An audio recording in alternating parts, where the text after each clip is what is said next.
अस्सलाम वालेकुम एवरीवन, कैसे हैं आप लोग? उम्मीद है आप लोग खैरियत से होंगे। और आज ना बच्चे की छुट्टी है तो बच्चे घर पे हैं। और घर पे जब बच्चे होते हैं ना तो घर बहुत ही बिखरा हुआ रहता है। तो आज मैं वही घर समेट रही हूँ। और जब जब बच्चे बिखेरते हैं ना तो मैं किचन से आकर घर समेटती जाती हूँ ताकि ज़्यादा फैला हुआ ना रहे। अगर ज़्यादा फैल जाएंगे तो फिर ज़्यादा टाइम भी लगेगा। और इसीलिए मैं साथ साथ ही समेटती जाती हूँ और कई बार बच्चों से भी कहती रहती हूँ कि तुम घर को समेट लो, सारे टॉयज़ को अपनी जगह पे रखो। तो बच्चे भी कभी समेट देते हैं घर को, और जिससे फैला हुआ ना लगे। और उसके बाद मैंने ना रात में कपड़ा वॉश करके रखा हुआ था। तो मैं यहाँ पे कपड़ा को डाल लूँगी। कपड़ा, क्योंकि अभी कपड़ा सुखाना बहुत ज़्यादा मुश्किल हुआ हुआ है। और आप तो जानते हैं यहाँ बारिश बहुत हो रही है, और मुझे तो लगता है कि 1 महीना हो गया होगा मुझे सूरज को देखे हुए, मतलब धूप को देखे हुए। तो अभी तक धूप निकल नहीं रहा है। बिल्कुल बादल ही रहता है पूरा टाइम, मतलब बारिश होती रहती है, तेज़ हो चाहे स्लो हो, मगर बारिश कंटिन्यू लगी हुई है। तो यहाँ पे मैं कपड़ा डाल लूँगी। और ऐसे तो मैं शाम में ही कपड़ा वॉश करके मैं शाम में ही डाल देती हूँ कि रात भर फ़ैन में रहेंगे तो सूख जाएंगे, मगर आज नहीं डाला था तो अभी डाल रही हूँ।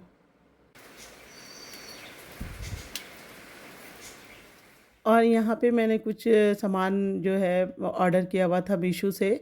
कुछ किचन के भी सामान थे और कुछ पॉट वगैरह था। तो मैं वही मीशो से आया है तो मैं वही निकाली हूँ। और जुनैरा देखिए कितना तंग कर रही है। और ये इसमें ना ग्लास का सामान है तो मुझे डर भी लग रहा है कि जुनैरा गिरा ना दे। तो यहाँ पे मैं निकाल लूँगी और मैं आपको दिखाती हूँ। ये पॉट कितना खूबसूरत सा है, मुझे बहुत पसंद आया ये पॉट, और इसका प्राइस भी बहुत रिजनेबल लगा। और ये 2 पीस का सेट है। तो मैंने सिंपल में, और ये सिंपल भी है और बहुत खूबसूरत भी है मुझे लगा। तो इसीलिए मैंने ऑर्डर कर लिया था और बहुत रिजनेबल प्राइस में भी मिल गया। और यहाँ पे देखिए ये 2 पीस का सेट है। और यहाँ पे ना किचन का मैंने मंगाया था ये सोप रखने के लिए, तो ये भी आज आ गया है। तो दोनों चीज़ आज आए हैं, और कुछ कुछ है जो बाद में आएंगे सामान। तो इसे मैं एक को हैंग कर दूँगी किचन में और एक को वॉशरूम में लगा दूँगी। और यहाँ पे मैं मार्केट गई थी तो जुनू के लिए चप्पल भी लेकर आई थी, इसका सैंडल टूट गया था तो मैं लेकर आई थी। उसके बाद अब हो गया है किचन में जाने का टाइम, तो मैं किचन में गई और मैंने चिकन निकाला, चिकन को वॉश कर लूँगी। और मैं आज बनाने वाली हूँ चिकन बिरयानी। वैसे तो बिरयानी की रेसिपी कई बार मैंने आप लोगों के साथ में शेयर करी है। तो मगर मैं हर बार अलग बनाती हूँ, इसलिए मैं सोचती हूँ कि आपके साथ में शेयर कर दूँ। आज दिल नहीं कर रहा था किचन में जाने का, मगर मैंने नोटिस किया है कि घंटे 2 घंटे में ना जो दिन के काम हो जाते हैं वो पूरा दिन भी लगाओ ना तो वो काम नहीं हो पाते हैं। इसलिए मैं सुबह ही में काम करने की कोशिश करती हूँ कि सुबह सुबह सारे काम हो जाए। और टाइम मैनेजमेंट एक होम मेकर के लिए बहुत ज़रूरी है, चाहे वो हाउसवाइफ हो या वर्किंग वुमेन हो। अगर टाइम सही से मैनेज नहीं हो रहा है ना, तो सबसे पहले हमें ये पता करना होगा कि हमारा टाइम ज़्यादातर कहाँ लग रहा है। मेरे केस में ये था ना कि मेरा ज़्यादातर टाइम मोबाइल पे जा रहा था, क्योंकि मैं बच्चों को जब स्कूल भेज देती थी ना तो घंटों में मोबाइल ही देखती रह जाती थी कि चलो बच्चे चले गए हैं तो मोबाइल थोड़ा देर देख लेती हूँ। और ये सोचती थी कि थोड़ा देर देखूँगी, मगर घंटा 2 घंटा लग जाता था, मोबाइल देखती रहती थी।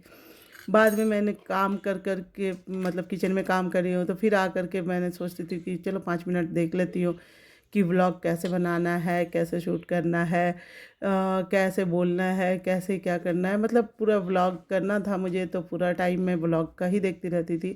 और पहले भी वैसे मोबाइल देखती रहती थी, जिससे ना पूरा टाइम ख़राब हो जाता था। पूरा टाइम मेरा, पूरा वक्त मेरा मोबाइल पे ही चला जाता था। काम भी सही से नहीं होते थे। बच्चे को भी बाद में मैं सोचती थी कि बच्चों को भी मैंने टाइम नहीं दिया, काम भी पूरा नहीं किया, सिर्फ मोबाइल पे ही लगी रह गई। मैं भी ये सोचती थी कि 5 मिनट 10 मिनट सिर्फ मोबाइल देख लेती हूँ, और वो 5 मिनट 10 मिनट कैसे घंटों में बदल जाते थे पता भी नहीं चलता था। तो खैर अभी ना मैंने मोबाइल का अपना टाइम बना दिया है। स्टार्ट में ही रूटीन बनाने में थोड़ी सी मेहनत करनी पड़ती है, फिर जब एक बार रूटीन की आदत हो जाए ना तो बहुत आसान हो जाती है चीज़ें। और दूसरी जो जो चीज़ थी वो बहुत हेल्पफुल लगी मुझे, वो है मील प्लानिंग। बहुत ज़्यादा हेल्प हो जाता है अगर ये काम हुए हुए हैं तो क्योंकि हमारा ज़्यादातर टाइम ना किचन में ही गुजरता है, और अगर आपको ये चीज़ मालूम है कि हमें क्या बनाना है तो आपके लिए बाकी काम भी इजीली हो जाते हैं। इसके अलावा एज अ मदर हमें बच्चों को भी छोटे छोटे टास्क देने चाहिए, उनको भी बचपन से ही आदत डालनी चाहिए कि हमने जो कपड़ा उतारा है वो हमें कहाँ रखना है, अगर साफ़ है तो कबर्ड में डालना है, और गंदे कपड़े हैं तो लॉन्ड्री में डालना है, टॉयज़ अगर बिखरे हुए हैं तो उसे उठाकर जगह पे रखना है, खाना खाया है तो प्लेट को कहाँ रखना है, प्लेट को सिंक में डालना है, किचन में रखना है। तो ये सब अगर बच्चे को मालूम होते हैं तो क्या होता है ना कि उन्हें उनमें भी रिस्पॉन्सिबिलिटी आती है, और एज अ मदर हमें भी काफ़ी हेल्प हो जाती है, और इससे हमारा काम बहुत आसान हो जाता है। खैर उसके बाद मैंने यहाँ पे चिकन चढ़ा दिया है बिरयानी बनने के लिए। तो चिकन को मैरिनेट किए हुए लगभग 4 घंटा हो गया था, तो मैंने सोचा कि चलो अब चढ़ा देते हैं। वैसे कई बार ये चिकन को मैरिनेट करके मैं फ्रीज़ में रख देती हूँ रात भर के लिए, तो वो और भी ज़्यादा अच्छे बनते हैं। तो चिकन मैरिनेट करके बनाने से ना चिकन बहुत जूसी होते हैं, और बिरयानी का टेस्ट भी लगभग बहुत अच्छा हो जाता है। तो मैरिनेट करते वक्त ना मैं आलू बुखारा डालना भूल गई थी, तो मैंने इसमें आलू बुखारा डाल दिया है, और टमाटो मैंने 2 पीस कट करके डाल दिया है। अब इसे पका लेंगे, और अभी ना जुनैरा को लेकर मुझे डॉक्टर के यहाँ भी जाना है, तो मैं जल्दी जल्दी पका रही हूँ ताकि डॉक्टर उठ ना जाए। डॉक्टर सुबह में बैठते हैं, शाम में फिर बैठते नहीं हैं। 4 बजे तक ही बैठते हैं, मेरे पास टाइम है 4 बजे तक, और मैं इसीलिए जल्दी जल्दी कर रही हूँ कि जुनैरा को लेकर जाऊँ, क्योंकि उसे बहुत ज़्यादा कफ हुआ है, और यहाँ का मौसम भी बहुत ख़राब है, लगता है कि सर्दी लग गई है। मैंने मेडिसिन वगैरह दिया था, उससे कंट्रोल नहीं हुआ, तो मुझे अब डॉक्टर के यहाँ जाना पड़ेगा उसे लेकर। और मुझे ससुराल भी जाना है, और ससुराल यहाँ से दूर है, बिहार में है, मतलब 5 घंटा मुझे लगेगा जाने में। तो उसके बाद वहाँ जाकर बीमार पड़ जाएगी तो मुश्किल होगा, इसलिए मैंने सोचा है कि पहले मैं डॉक्टर को दिखा ही लूँ, क्योंकि परसों ही निकलना है, एक दिन में कम से कम कवर अप हो जाएगा। और यहाँ पे मैंने चावल को सोख कर दिया है बिरयानी के लिए। चावल सोख करने से ना चावल लंबे लंबे बनते हैं और खिले खिले बनते हैं। तो 1 घंटा 45 मिनट जितना भी टाइम है आपके पास, तो चावल ज़रूर सोख करें। और जो मैंने चिकन मैरिनेट करके फ्रीज़ में रखा था, मैंने सोचा उसे भी बना लेती हूँ, ताकि आने के बाद ना डॉक्टर के यहाँ से आने के बाद मैं बच्चों को स्नैक बना कर दे दूँगी। तो ये मैरिनेशन ना पफ पेस्ट्री के लिए जो मैंने मैरिनेट किया है ना, वो आप किसी भी रैप के लिए भी यूज़ कर सकते हैं। ये मैरिनेशन जो है इससे बहुत टेस्टी चिकन बनता है। तो आप रैप वगैरह बना रहे हैं तो इस तरीक़े से भी बनाकर मतलब चिकन बनाकर आप रैप बना सकते हैं। तो मैंने यहाँ पे चिकन ना डाल दिया है ऑयल में, और ऑयल में डालने के बाद इसे ढककर सिर्फ हमें पकाना है। इसमें पानी मैंने नहीं डाला है, क्योंकि चिकन अपना पानी तो खुद ही रिलीज़ करेगा, और मैंने इसमें दही भी ऐड किया है, तो दही भी अपना पानी रिलीज़ करेगा, तो उससे ही चिकन जो है वो गल जाएंगे। आपको पानी डालने की ज़रूरत नहीं पड़ेगी। फिर मैंने उसे श्रेड कर दिया। गलने के बाद चिकन को मैंने श्रेड किया, और उसमें 1 पीस मैंने अनियन चॉप करके डाल दिया है, और इसे साथ में ही भून लेंगे अच्छा से। तो ये भुन जाएंगे, अनियन जो है वो कच्चा नहीं रहेगा, वो भुन जाएगा आराम से चिकन के साथ। और इसमें 2 से 3 चम्मच मैंने भर भर के मेयोनीज़ दे दिया है, तो मेयोनीज़ से ये काफ़ी टेस्टी हो जाएंगे। तो अब इसे अच्छे से मिक्स कर देंगे।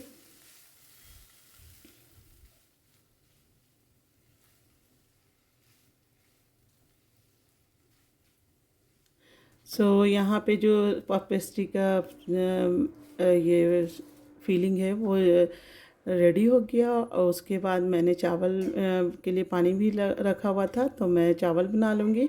और यहाँ पतीला में मैंने ऑयल डाल दिया है, थोड़ा सा बिरयानी मसाला बिरयानी मसाला जो पाउडर मैंने बनाया वो डाला है, और थोड़ा सा ब्राउन अनियन डाल दिया, और उसके बाद इसमें चावल डाल देंगे।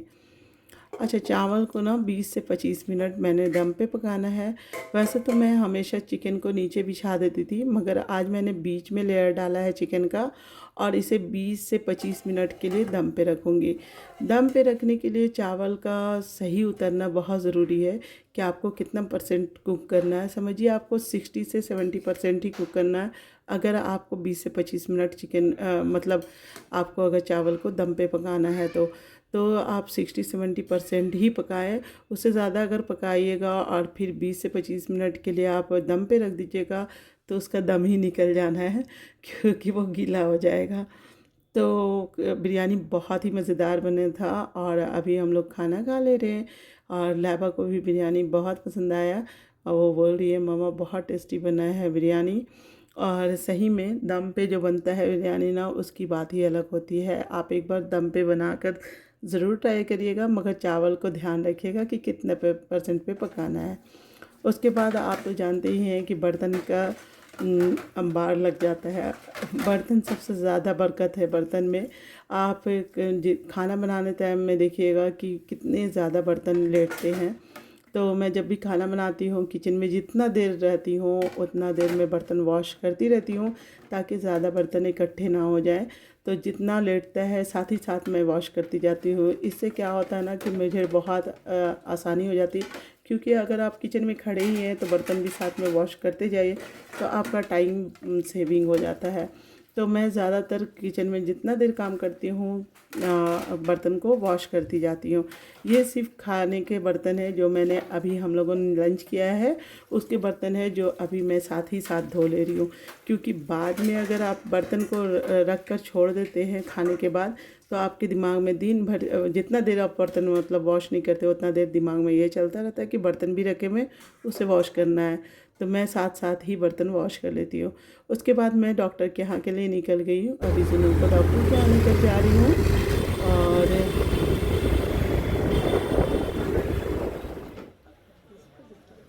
तो यहाँ हम लोग पहुँच गए डॉक्टर के यहाँ और मुझे 34 नंबर चल रहे थे। 6 पेशेंट के बाद मेरा नंबर था तो मैंने यहाँ पर दिखा लिया है और दिखाने के बाद अब हम लोग वापस जा रहे हैं। तो 40 पेशेंट को ही डॉक्टर देखते हैं और ये डॉक्टर मैं बचपन से ही बच्चों को लेकर आ रही हूँ। मतलब जब पैदा हुआ था ना उस वक्त से यहाँ पे आ रही हूँ डॉक्टर के यहाँ। तब लगता 10 12 13 14 साल हो गया होंगे। हाँ 10 में है अभी 10 का एग्ज़ाम देगा। 120। इस डॉक्टर के यहाँ करीब 14-15 साल से मैं आ रही हूँ और कभी भी मैं इस डॉक्टर के यहाँ आती हूँ तो इसी दवाखाना से मैं दवा लेती हूँ। तो दवा खाने वाले जो भैया हैं वो भी जान गए हैं हम लोगों को और बच्चों के बारे में ही पूछ रहे थे कि बड़ा वाला बेटा कितना बड़ा हो गया। तो मैंने बताया कि मेरा बेटा अभी 10th में है। तो बहुत खुश हुए रहे थे वो जानकर। तो मतलब बचपन से मेरे बेटा को भी जान रहे हैं क्योंकि उसी टाइम से मैं यहाँ पे आ रही थी।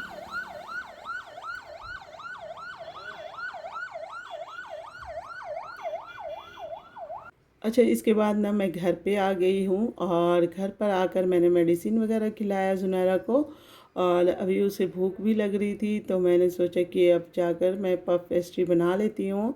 तो उसके लिए मैंने बड़ा आसानी निकाला है कि मैंने क्या किया ना कि 3-4 पेड़े बनाए और 3-4 पेड़े को एक साथ ही बेल दे रही हूँ। बीच बीच में मैंने बटर डाल दिया है और साथ में ही बेल दे रही हूँ ताकि पफ पेस्ट्री का शीट रेडी हो जाए। वैसे मैं पफ पेस्ट्री का शीट मंगा कर बनाती हूँ मगर अभी मार्केट में नहीं मिला। मैं मार्केट गई थी तो मुझे घर पे बनाना पड़ रहा। वैसे मैंने कभी बनाया तो नहीं था मगर आज पहली बार बना रही हूँ। और ये देखिए मैंने स्क्वायर में इसे निकाल लिया है और इसे अब बीच से कट कर लेंगे। तो पफ पेस्ट्री आज ना मैं ओवन में बनाने वाली हूँ और कुछ को एयर फ्रायर में बनाऊँगी। मैंने जब भी बनाया पफ पेस्ट्री तो उसे फ्राई करके बनाया है। ओवन में और एयर फ्रायर में दोनों में मैंने नहीं बनाया है। आज पहली बार बनाऊंगी, देखती हूँ कैसा बनता है। मुझे पता भी नहीं है कि ओवन को कितने डिग्री पे सेट करना है मगर मैंने फिर भी प्री हीट में 180 डिग्री पे लगाया हुआ है ओवन को। तो ताकि प्री हीट हो जाए तो 180 डिग्री पे ही इसे बेक कर दूंगी। तो देखते हैं कैसा बनता है इस बार। और एयर फ्रायर में भी मैंने ट्राई नहीं किया, तो मैं एयर फ्रायर में भी चेक कर लूँगी कि कैसा बनता है। जैसा रहेगा आपको बताऊँगी कि किस में ज़्यादा बेस्ट हुआ, तो आप भी बना सकते हो उन चीज़ों पे।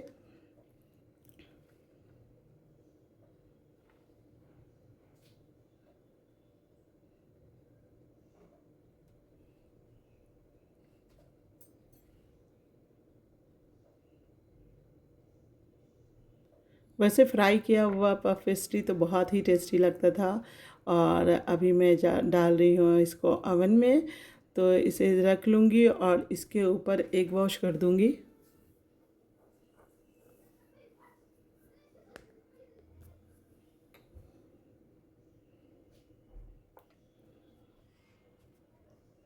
एक 180 डिग्री पे मैंने 10 मिनट के लिए इसे लगाया है। और ऊपर में जो कपड़ा था ना, मैंने हटा दिया, क्योंकि मुझे पहले जब मैं गरम कर रही थी, मतलब प्री हीट कर रही थी, उस टाइम याद ही नहीं आया हटाने का। और यहाँ पे देखिए मैंने एयर फ्रायर को भी 180 डिग्री पे 12 मिनट के लिए सेट किया है। अब देखते हैं दोनों में से कौन ज़्यादा अच्छा बनता है और किस में जल्दी बन जाता है। तो यहाँ एयर फ्रायर देखिए 7 मिनट में ही रेडी हो गया। एयर फ्रायर में 7 मिनट से ज़्यादा मुझे नहीं लगा एयर फ्रायर में, मगर इसमें अवन में 10 मिनट हो चुके हैं, मगर अभी तक उसमें कोई कलर वगैरह भी नहीं आया है। इसको बनने में करीब आधा घंटा लगा और आधा घंटा में भी वैसा कलर नहीं आया है, आप देख सकते हैं। मुझे नहीं समझ में आया कि कितने टेम्परेचर पे इसे बनाना है, और उतना अच्छा से नहीं पका है ये। तो इसे ना मैंने सोचा कि थोड़ा सा एयर फ्रायर में कलर लाने के लिए मैंने रख दिया था। बच्चों को काफ़ी अच्छा लगा ये पफ पेस्ट्री, आप ज़रूर ट्राई करना। चलिए फिर नेक्स्ट वीडियो में मुलाकात होगी आपसे। अगर आपको मेरी ब्लॉग अच्छी लगी होगी तो प्लीज़ लाइक और सब्सक्राइब करिएगा मेरे चैनल को। अल्लाह हाफ़िज़।